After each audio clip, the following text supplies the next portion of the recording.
আল্লাহ পাক রব্বুল আলামিন বলেন নুন, এটা হরফুল মুকাত্তাআ, এইটা একটা অক্ষর। কোরআনের মধ্যে অনেক জায়গায় সূরার শুরুতে এই অক্ষরগুলি আল্লাহ ব্যবহার করছেন। এগুলির তাৎপর্য বলার সময় এখন নাই, এতটুকু শুধু জানুন এই হরফুল মুকাত্তাআ, এই অক্ষরগুলির অর্থ পৃথিবীর কেউ করতে পারে না।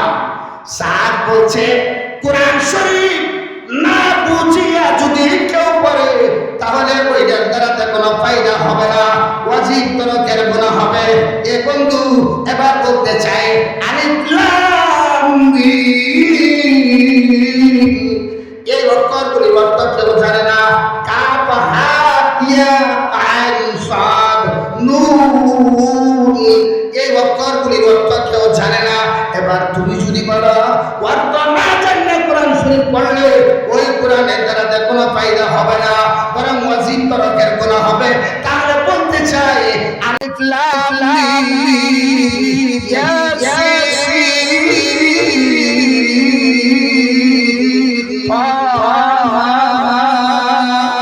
এই সমস্ত অক্ষরগুলি অর্থ কিতাবের পড়ে বোঝা যায়। ক্ষমতা আছে? সূরা বলেন ক্ষমতা আছে? না। আমার ভাই এমন করে কসম খাইলেন, আর একটা হলো কলমের কসম খাইলেন, ওয়াল কালামি ওয়া মা ইয়াসতুরুন, কলমের কসম, কলম যা লিপিবদ্ধ করেছে তার কসম। এমন কলম, এটা অত্যন্ত সম্মানিত কলমের কসম খাইছেন। আপনার আমার পকেটের মধ্যে একটা কলম আছে, এটা এই কলম না, এটা অত্যন্ত দামি কলম। এই কলমটা এমন দামি, এমন সম্মানিত কলম, এই কলম নিজে নিজে কথা বলতে পারতো। আল্লাহু আকবার। আল্লাহ পাক কলমকে সৃষ্টি করেছেন, বলছেন উক্তুব ইয়া কালাম, কলম লেখ লেখ। এবার কলম চাবান খুললে আল্লাহ তাআলার কাছে বলে মা আক্তুবু ইয়া রাব্বি, আমি কি লিখবো? আল্লাহ পাক বলে দিলেন লেখ। আসমান কবে সৃষ্টি হবে এইটা তুমি লেখো, জমিন কবে সৃষ্টি হয়েছে এইটা লেখো, কতবার সূর্য উদিত হবে এইটা লেখো, কতবার সূর্য অস্ত যাবে এইটা লেখো, এরপরে সূর্য গ্রহণ লাগবে কতবার এইটা লেখো, সূর্য অস্ত যাবে কতবার এইটা লিখে ফেলো, কোন এলাকায় কোন মানুষটা কখন জন্ম নেবে বলে এইটাও তুমি লিখে ফেলো, আর সন্তান কয়টা হবে এইটা লেখো, আর সন্তান মোটেও হবে না এইটা লেখো, কে কোন দেশের ক্ষমতায় কখন যাবে এইটা লেখো, আবার কে ক্ষমতা থেকে চলে যাবে এইটাও লেখো, কে কখন কি দিয়ে খাবে এইটা লেখো, কে কখন মারা যাবে এইটাও লেখো, কে অ্যাক্সিডেন্টে মরবে এইটা লেখো, কে গাড়ির নিচে পড়ে মরবে এইটাও লিখে ফেলো, পানিতে পড়ে মরবে, আগুন দিয়ে পুড়ে মরবে, হাসপাতালের বেডে পড়ে মরবে, ক্যান্সার রোগে আক্রান্ত হয়ে মরবে, ইসলামের পক্ষে কথা বলার জন্য জেলখানার মধ্যে যাইয়া জালেমদের অত্যাচার নির্যাতিত হইয়া কে জেলখানায় মারা যাবে এইটাও লেখো। এটা হলো তকদিরের কালাম, এই কলমের কসম আল্লাহ খেয়েছেন। আল্লাহ পাক রব্বুল আলামিন বলেন ওয়াল কালামি ওয়া মা ইয়াসতুরুন,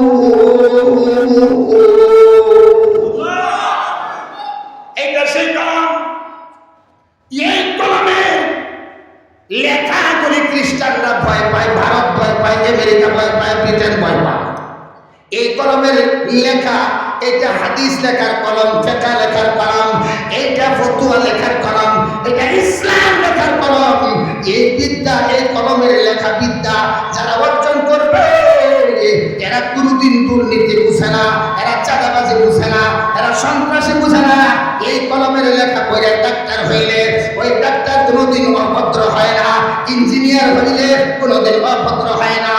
এর জন্য এই কলমের লেখা এই প্রতিষ্ঠানগুলির মধ্যে চলে, এই জন্য এই প্রতিষ্ঠানগুলিকে এরা জঙ্গির আড্ডাখানা বলে বন্ধ করে রেখেছে। আমার ভাইরা, এই কলমের লেখা পড়ে যদি কেউ ডাক্তার হয়, এই ডাক্তার কোনোদিন দুর্নীতিবাদ হয় না, দুর্নীতিবাদ হয় না, কোনোদিন দুর্নীতিবাদ হয় না। এ বন্ধু, আপনি জন্মগ্রহণ করেছেন, আমিও জন্ম নিয়েছি। কার ঘর থেকে? কার ঘর থেকে? মা সন্তানকে প্রসব করতে যায়, প্রসব ব্যথার যন্ত্রণা যা ভোগ করেছেন, কি কষ্ট হয়েছে। এই কষ্টটা যদি আমার আব্বাকে 30 পারা কোরআন শরীফ খতম করে বোঝায়, এরপরে আমার আব্বা কোনোদিন আম্মার প্রসব ব্যথার যন্ত্রণা বুঝবে না। আরেক বছরে খান আপনার আমার মা বোনেরা প্রসব ব্যথায় কাতর, ব্যথা সন্তান খালাস হয় না, 3 দিন যাবৎ ব্যথা। ডাক্তারের কাছে চলে গেছে, ডাক্তার পরীক্ষা করে দেখবে ঝামেলাটা কি। এবার রুগীটাকে নিয়ে যখন ডাক্তারের কাছে যায়, তখন ডাক্তার তাকায় দেখে রুগীটারে কেমনে নিয়ে আসছে, রুগীটা কি অ্যাম্বুলেন্সে আসছে নাকি ভ্যানে আসছে নাকি সিএনজিতে নাকি অটোতে।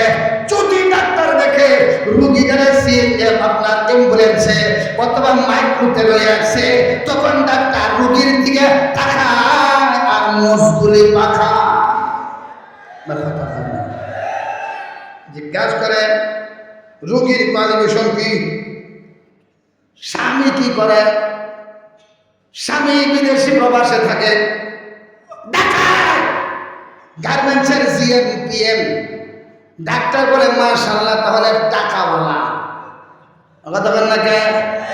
এবার ওই রুগীটারে আল্ট্রাসাউন্ড করিয়া স্বাভাবিক অবস্থায় বাচ্চা আছে, শুধুমাত্র একটা 50 টাকার ইনজেকশন দিলেই এই রুগীটার বেতারা তাজা হইয়া বাচ্চাটা নরমালে খারাপ হয়ে যায়। কিন্তু এই ডাক্তার টাকার লোভে পড়িয়া ওই অভিভাবকদেরকে একটা ভয়ের ভিতরে ঢোকায়, বলে হায় হায় সর্বনাশ, বাচ্চার ভিতরে শুকনায় পড়ে গেছে, বাচ্চার পেট পজিশন আছে, 1 ঘন্টার ভিতরে যদি বাচ্চা খালাস না করা হয় রোগী মারা যাইতে পারে। এই স্বাভাবিক অবস্থায় রোগীটারে টাকার লোভে 40,000 টাকা চুক্তি করিয়া অপারেশনের থিয়েটারে ঢোকায়। এই কাজটা যারা করে এরা ডাক্তার না, এরা ডাক্তার নামের আরেকটা সন্ত্রাস। এই জন্য এই কলমের শিক্ষা অর্জন করতে চায় না। বিশ্ব নবী সাল্লাল্লাহু আলাইহি ওয়াসাল্লাম রওজায়ে আতাহারের পিছনে আল্লাহ সুন্দর একটা মাদ্রাসা করেছিলেন। যে রওজায়ে আতাহার হলো এই দুনিয়ার জান্নাত। সুবহানাল্লাহ বলেন।